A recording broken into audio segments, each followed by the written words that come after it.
I always loved exploring abandoned places, especially old houses.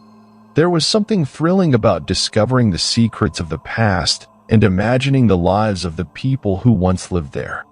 That's why I started a YouTube channel where I would document my adventures and share them with my followers.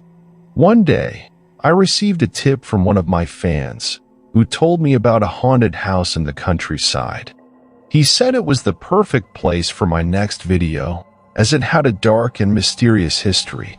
He said it was once owned by a wealthy family who mysteriously disappeared one night, leaving behind their fortune and their secrets. He said no one ever dared to enter the house as it was rumored to be cursed. I was intrigued by the story and decided to check it out. I packed my camera, my flashlight, and my courage and drove to the location. It was a gloomy day and the house looked even more sinister in the gray light. It was a huge mansion with a Gothic style and a decaying facade. It was surrounded by a high fence with a sign that read, "Keep out. Danger." I ignored the warning and climbed over the fence. I walked towards the house, feeling a chill in the air. I reached the front door, which was slightly ajar. I pushed it open and stepped inside. The house was dark and dusty, with cobwebs and debris everywhere. It smelled of mold and decay. I turned on my flashlight and started to explore. I walked through the hall, the living room, the dining room, and the kitchen. Everything looked untouched, as if frozen in time. I saw portraits of the family on the walls, smiling and happy. I wondered what happened to them and why they left so suddenly. I decided to go upstairs, where I hoped to find more clues.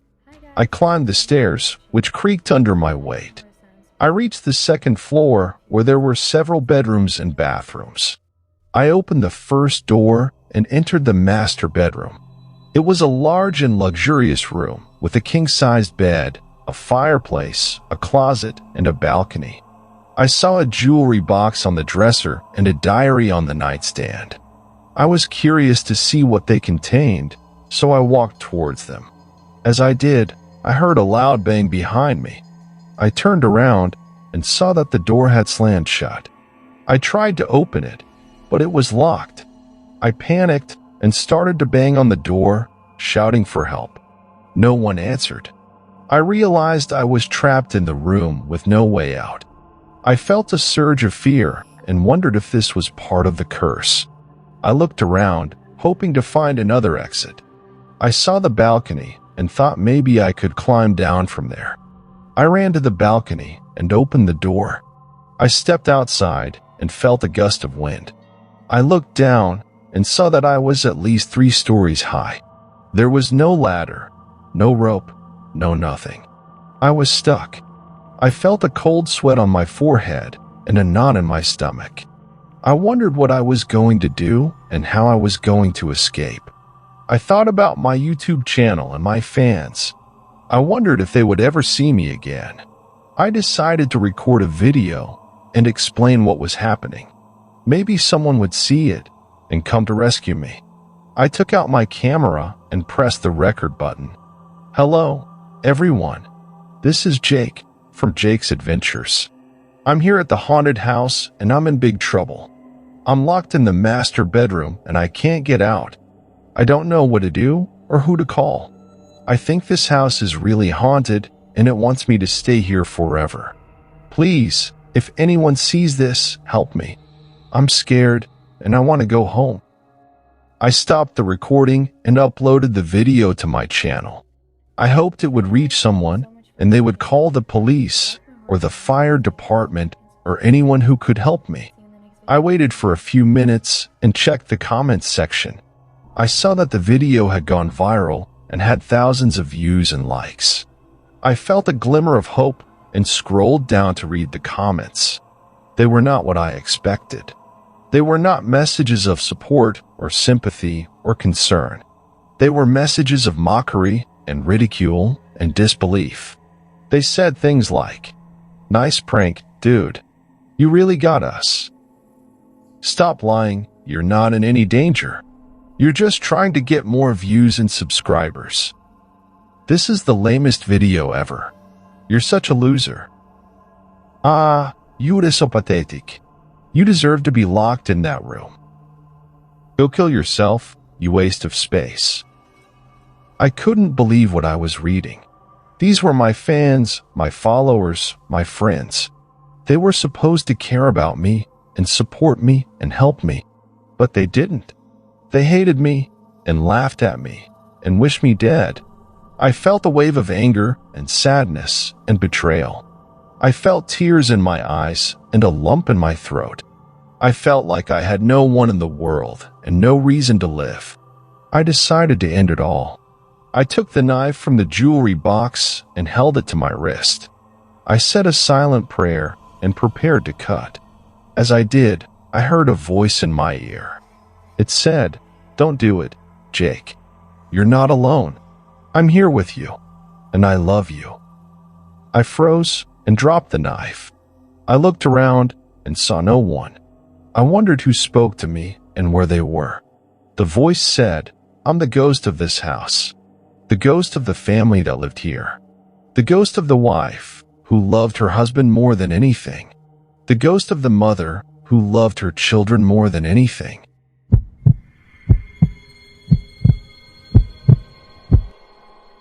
I never liked this house. It was old, creaky, and full of dark corners.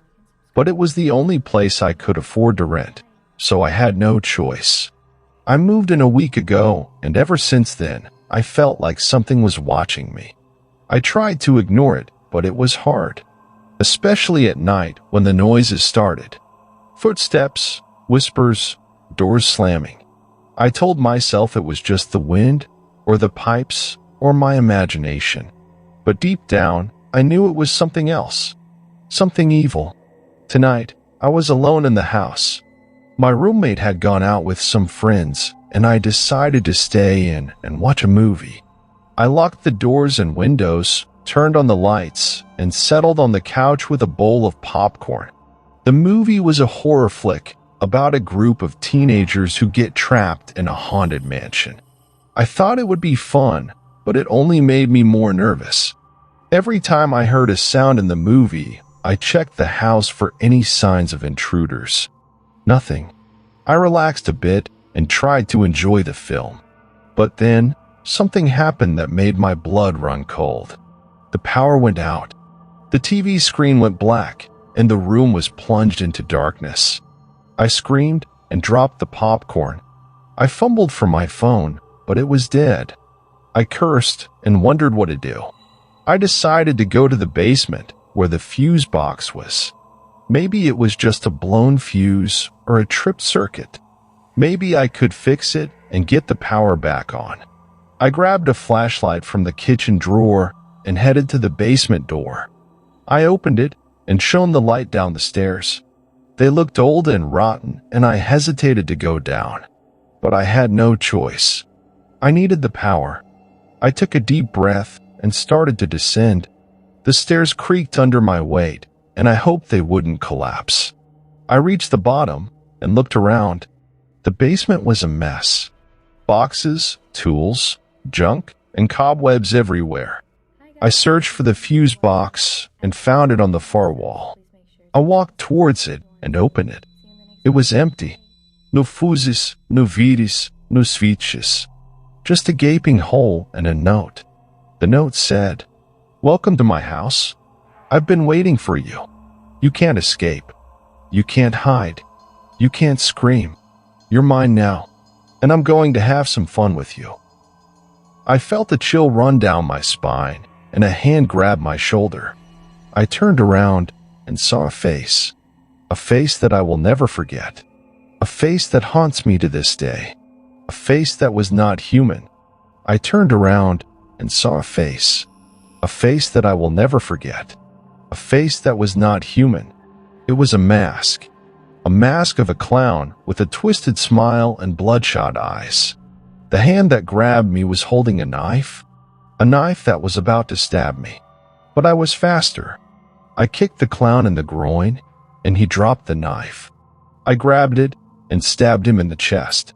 He screamed and fell to the ground. I ran to the stairs and climbed up. I reached the door and opened it. I saw my roommate standing there with a camera. He was laughing.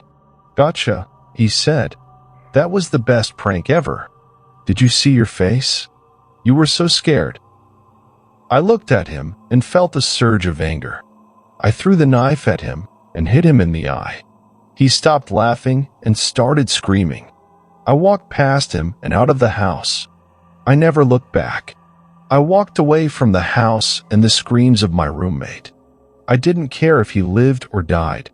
He deserved it for what he did to me. He thought it was a prank, but it was not. It was a nightmare. A nightmare that he had planned for me with the help of his friends. They had rented the house and set up the whole thing. They had rigged the power, the fuse box, the basement, and the clown. They had hired an actor to wear the mask and the knife. They had hidden cameras to record my reaction. They had wanted to scare me, to humiliate me, to make me a laughingstock. They had wanted to upload the video to their YouTube channel. They had wanted to make money from my fear. But they had failed. They had underestimated me and my will to survive. They had made a mistake and paid the price. I had turned the tables and fought back. I had escaped and taken revenge. I had won and they had lost. I had survived and they had not. I smiled and felt a sense of satisfaction. I had done it. I had written the best horror story ever.